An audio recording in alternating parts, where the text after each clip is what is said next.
자, 전해드린 대로 국민의힘 전당대회가 일주일여 앞으로 다가오면서 후보들 간 신경전 고조되고 있는 상황입니다. 최병묵 정치평론가, 김상일 전 민주당 부대변인과 함께 정치권 소식을 자세히 좀 짚어보도록 하겠습니다. 안녕하십니까? 안녕하십니까? 네, 반갑습니다. 자, 당권 주자들 어제 충청을 찾아서 당심 공략에 나섰어요. 영상 먼저 보고 이야기를 이어가겠습니다. 새로운 네 분의 당대표 후보님들이 함께하고 계십니다. 국민의힘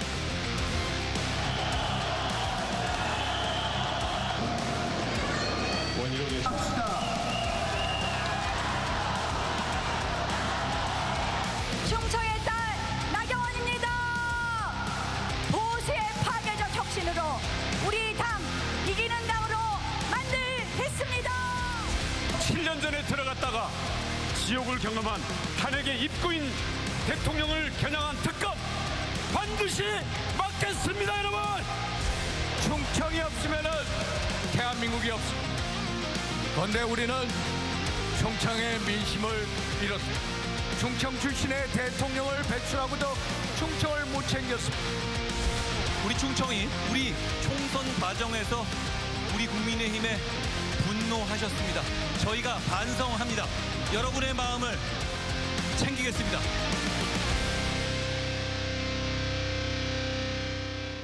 후보들이 이제 충청권 공략에 나선 어제 합동 연설의 현장에서는요, 리포트에도 전해드렸습니다만 지지자들끼리 몸싸움을 벌이고 또 의자를 집어던지는 이런 상황까지 벌어졌습니다.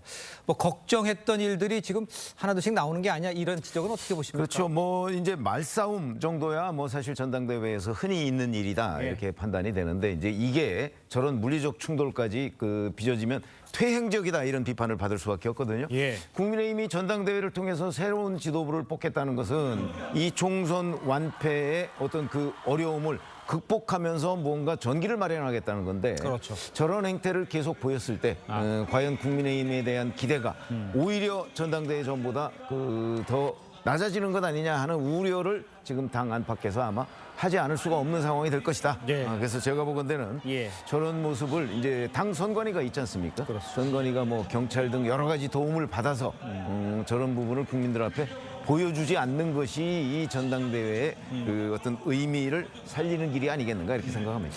그렇게 이제 지지자들 간의 몸싸움도 있었습니다만 한동훈 후보를 향한 공세 이제 크게 세 가지 정도로 볼 수가 있을 것 같아요. 사천 의혹이 있었고요. 김경률 금감원장 추천설 이 두 개는 좀 다소 잠잠해지는 형태를 보이고 있습니다. 그런데 이른바 이제 댓글팀이죠. 사설 언론팀 운영 요 의혹에 대해서는 글쎄 이제 민주당까지 이제 가세한 상황입니다. 당내에서는 이 문제는 어떻게 보고 있습니까? 댓글팀 관련해서는. 그러니까 야당 입장에서는요. 예. 여당의 유력한 인사들이 그러니까 원희룡 후보, 예. 장해찬 전 최고위원 여기는 무소속이 이제 탈당을 하긴 탈당했죠. 했지만요. 예. 어쨌든 이 두 사람이 상당한 불법성을 시사하고 있어요. 좀 아까 우리 원희룡 후보의 단어 사법 리스크라고 이야기를 했습니다. 네. 이런 불법성을 시사하고 있으면 야당 입장에서는 이게 불법의 의혹이 상당히 짙네라고 바라볼 수밖에 없는 거고 예. 그 의혹이 짙은 거를 한번 파보고 싶은 생각 내지는 파봐야 한다는 의무감 이거 당연히 있는 거 아니겠습니까? 예, 그런 생각들이 굉장히 많이 있다 이렇게 말씀을 드릴 수 있고요. 그런 걸 지금 적극적으로 하고 있는 것이 이제 양문석 의원이죠. 그런데 저는 개인적으로 이런 걸 파더라도 제가 볼 때는 이렇게 국민들한테 모든 것이 좀 이렇게 도덕적으로 좀 이렇게 잘 소구되는 인사가 발표도 하고 팠으면 좋겠다 이런 생각은 합니다. 알겠습니다. 한동훈 후보 측은 댓글팀 의혹에 대해서 지지자들이 자발적으로 댓글을 단 게 뭐가 잘못이냐 이렇게 반박을 하고 있습니다. 전체적으로 이 댓글 관련해서는 어떻게 이게 이제 드루킹 사건처럼 되려면요 우선 조직적이어야 돼요. 그렇죠? 네네네. 그 다음에 이제 후보 본인이 좀 알아야 돼요. 보고를 받았든가 이런 거.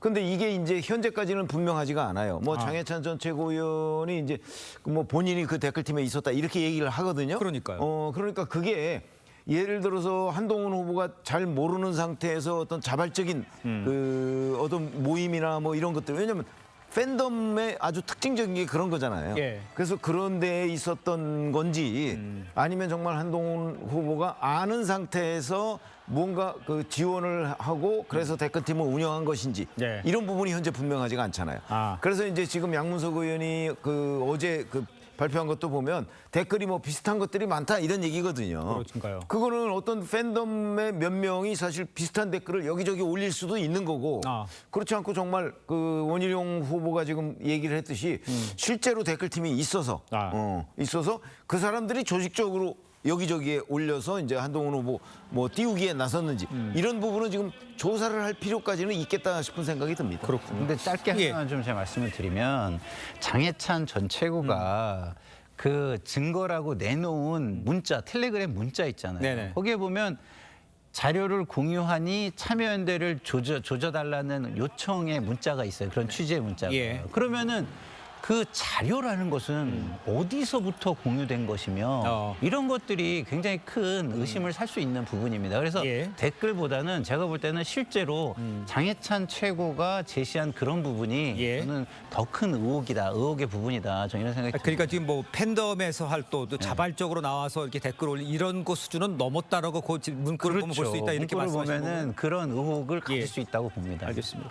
일단 그 남은 전당대회 기간 동안 이제 최대 변수 나경원 후보와 원희룡 후보의 단일화 성사 여부일 겁니다.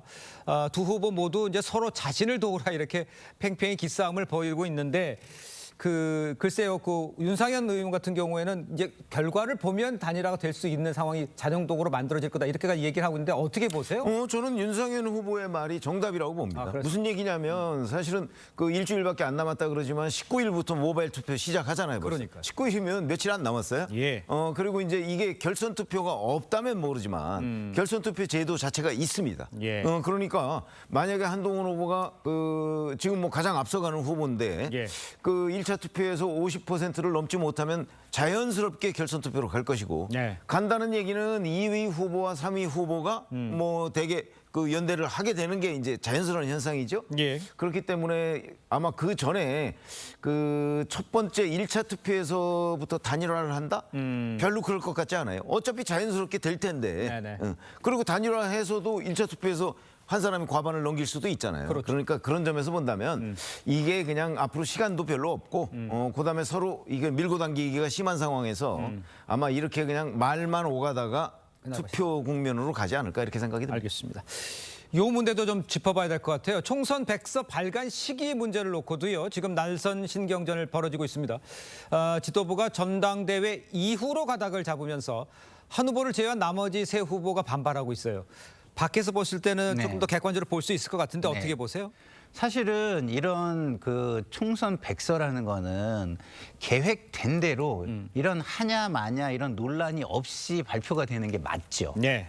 근데 문제는 저는 뭔지라고 생각하냐면 중간에 이 총선 백서를 사실상 총괄하는 사람의 신뢰가 예. 흔들려 버렸어요. 조정훈 의원이죠. 예. 조정훈 의원의 그 어떤 의도가 다른 곳에 있다라는 의심을 받으면서 예. 이 총선 백서의 논란 그 내용 자체가 예. 큰 논란이 될 수 있고 그 논란이 전당대회에 영향을 줄 수 있는 상황이 된 겁니다. 네. 그래서 제가 볼 때는 양쪽의 주장이 지금 다 맞아요.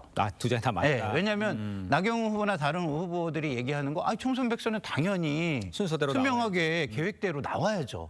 그러나 한동훈 후보 입장에서는 이걸 만든 사람의 신뢰 자체가 굉장히 크게 흔들리고 예. 다른 의도가 보여진다는 논란이 있었는데 예. 이걸 하는 게 맞냐라고 또 반발하는 것도 또 저는 이해가 가는 부분이다 이렇게 말씀을 드릴 수 그 있습니다. 총선 백서 관련해서는 어떻게 이해를 하면 좋겠습니까? 글쎄, 전 뭐 이제 나경원 후보나 뭐 이런 쪽에서 주장하는 것처럼 진작 발간을 했어야죠. 총선이 4월 10일인데 지금 석 달 이상 지났습니다. 예. 그러니까 저거야말로 빨리 총선에서 왜 졌느냐 하는 걸 분석을 해서 예. 이제 참고로 하려고 하는 거 아니겠어요? 네네. 그 새 지도부 입장에서도 사실은 저런 부분에 이제 그 본인이 대표가 되면 그걸 참고로 해서 앞으로 다시는 지지 않는 정당을 만들겠다. 뭐 이런 것들이 목표잖아요. 그럼 벌써 발간이 끝났어야 하는 일이죠. 이거를 전당대회 이 지금 앞두고서 뭐 며칠 전에 발표를 하냐 마느냐 뭐 이 문제 가지고 논란을 벌이는 것 자체가 예. 뭔가 잘못된 일이다. 근데 어차피 발간을 못 했잖아요. 지금까지. 그렇죠. 그러면 지금 그 전당대회 며칠 앞두고 빨리 지금 그 발표하자? 이 자체가 굉장히 또 정략적이라고 판단이 되기 때문에 예. 기왕 여기까지 왔으면 전당대회 전에는 이제 불가능한 것이다 이렇게 보는 게 맞습니다. 알겠습니다. 오늘부터 4일 연속 TV 토론이 예정이 되어 있습니다. 서로 간의 비방은 더욱더 가열되지 않을까 예상을 해봅니다. 자, 계속해서 민주당으로 가보겠습니다. 자, 본격적인 당권 레이스가 시작이 되면서 이재명 후보가 꺼내든 이 종부세 완화 문제를 놓고 당권 주자 간의 신경전이 벌어졌습니다. 이 후보와 김두관 후보 목소리 들어보겠습니다.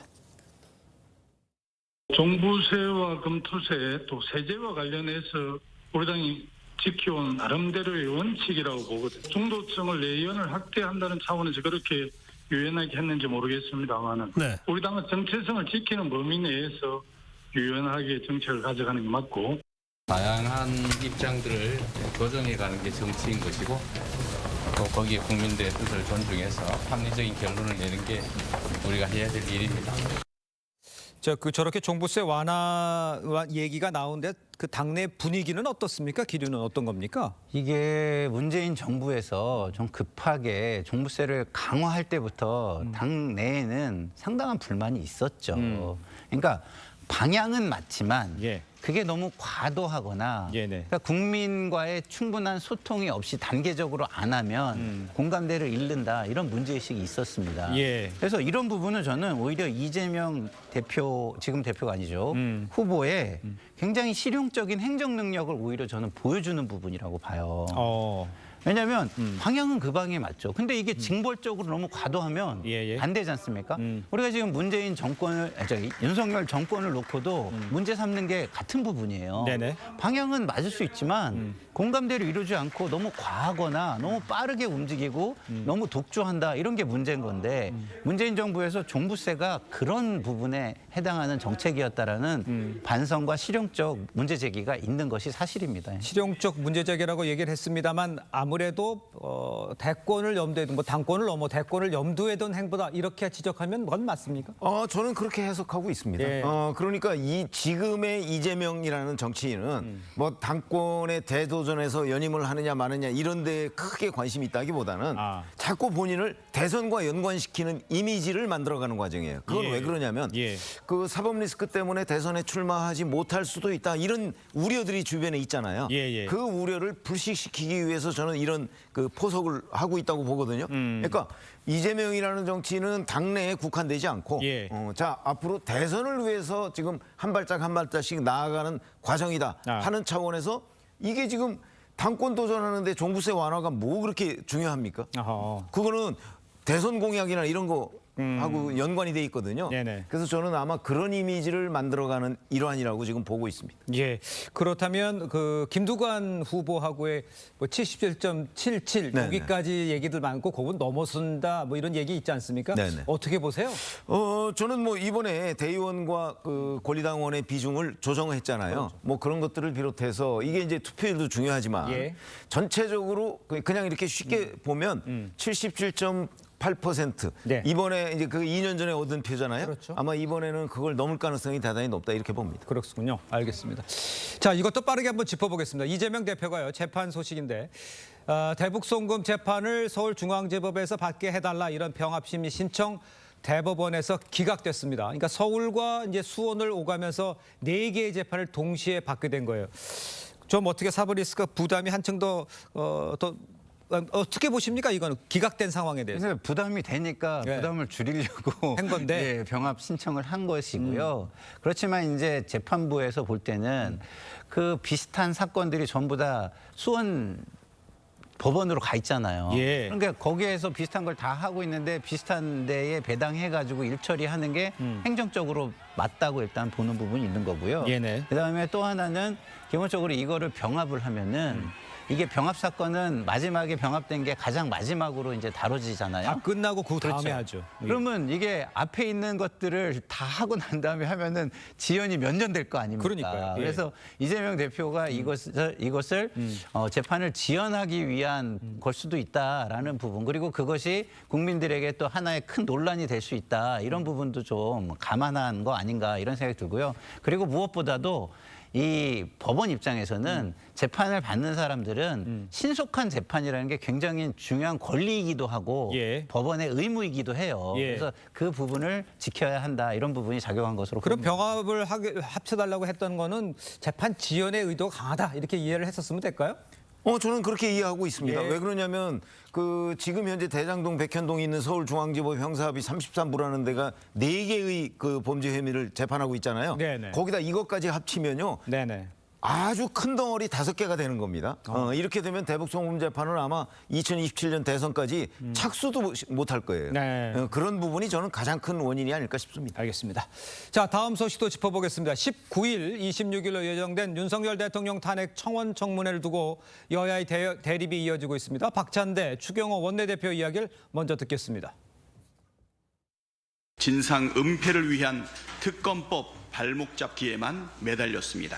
이런 비정한 대통령과 집권 여당이 과연 진짜 보수라고 할 수 있는지, 과연 존재할 이유가 있는지 묻지 않을 수 없습니다. 자식 잃은 부모의 아픔을 이재명 대표 방탄을 위한 정쟁용으로 악용하겠다는 속내를 드러낸 것입니다. 헌법재판소는 탄핵 청문회 무효 권한쟁의 심판을 신속히 처리하여 국회에서 자행되는 탈법 꼼수 정치에 경종을 울리길 바랍니다.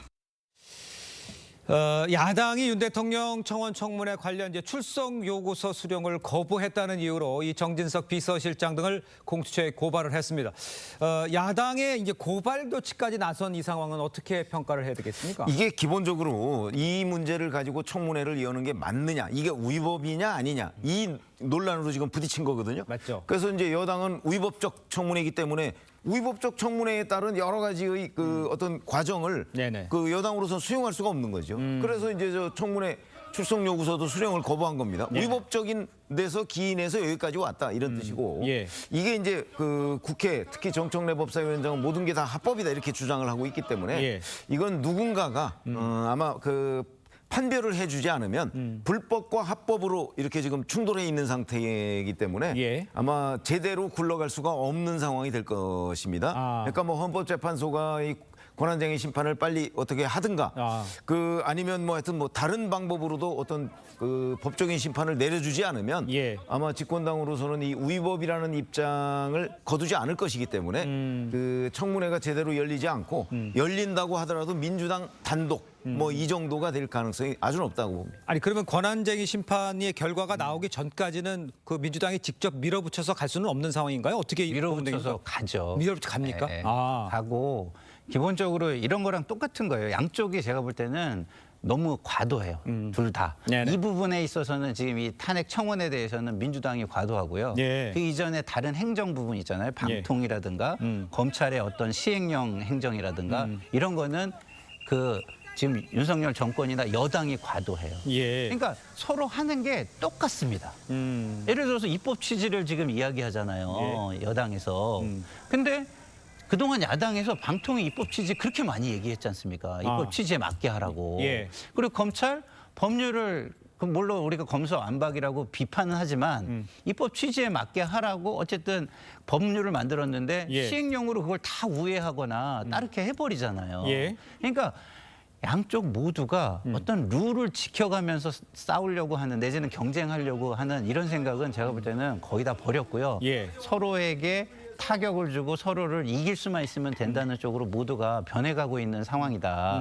이런 건 굉장히 역사에 안 좋게 작용할 것이다. 굉장히 우려가 됩니다. 아니 평론가 지금 말씀하신 거면 민주당이 이제 밀어붙인다는 거 아니에요? 네네. 근데 이제 증인도 진행이 안 간다는 거이고 그렇죠. 여당도 거부하겠다는 거고 그렇게 되면 민주당에서 이제 어떻게 한다는 거예요? 아니 민주당에서 이제 증인들 안 나오면 다 고발 조치하겠죠. 그러니까요. 예. 고발 조치하면 이제 그걸 또 누군가 수사를 하게 되거든요. 아하. 그렇게 되면 이제 그 수사를 빨리 하느냐 늦게 하느냐 또 이런 공방이 벌어질 거예요. 예. 그러면 이제 일단 고발 조치하면은 국회 손은 떠나는 거예요. 네네네. 그러니까 제가 보기엔 끊임없는 이게 정치가 아니고 예. 끊임없이 어떤 법적인 대결로 가게 될 가능성이 대단히 높다고 봅니다. 알겠습니다. 자, 이런 가운데 또 민주당이요. 26일 탄핵 청문회 이원석 검찰총장도 증인으로 부를 계획이라고 했습니다. 김건희 여사 관련한 이 각종 검찰 수사를 따져 묻겠다는 건데 이것도 좀 이례적인데 이건 또 어떻게 보면 느끼겠습니까? 근데 뭐 사실은 검찰총장을 증인으로 채택하는 거를 이원석 총장은 원할 수도 있어요. 그 무슨 의미입니까, 그건? 왜냐하면 이원석 총장은 총장으로서도 국회 많이 출석을 해서 예. 이미 그거에 대해서 어느 정도 단련이 돼 있잖아요. 예. 그러면 새롭게 나오는 사람보다는 자기 주장을 굉장히 논리 정연하게 펼 가능성도 상당히 있습니다. 그래서 예. 저거는 오히려 저는 민주당의 패착이 될 수도 있는 부분이라고 저는 생각하는데 예. 어쨌든 이거를 뭐 탄핵과 관련돼 가지고 예. 그 검찰총장을 갖다가 궁지에 몰겠다라는 의도 자체는 굉장히 기분 나쁘게 예. 받아들일 수는 있겠다 이런 생각이 듭니다. 그 이원석 검찰총장 그렇지만 안 나갈 거예요. 안 나갈 왜냐하면 검찰총장이 국회에 출석하지 않아요. 관행적으로 보면. 아. 그건 왜 그러냐면 검찰총장은 모든 수사 상황을 대부분 중요한 걸 다 보고를 받고 알고 예, 있잖아요. 예. 그렇기 때문에 검찰총장이 거기 가서 만약에 이런저런 얘기를 한다? 그럴 경우에는 지금까지 관행이나 어떤 법률 뭐 진짜 입법 취집 이런 거하고 전부 다 어긋나는 것이기 때문에 예. 검찰총장은 국회에서 저렇게 해도 나가지 않을 겁니다. 그러면 뭐 또 다시 고발하는 상황이 그러면 이제 또 그걸 뭐 고발하겠다는 둥 뭐 이렇게 될 텐데 그 고발해 보니 뭐 별 효과는 없을 겁니다. 알겠습니다. 자, 오늘 말씀은 여기까지 듣겠습니다. 고맙습니다. 감사합니다.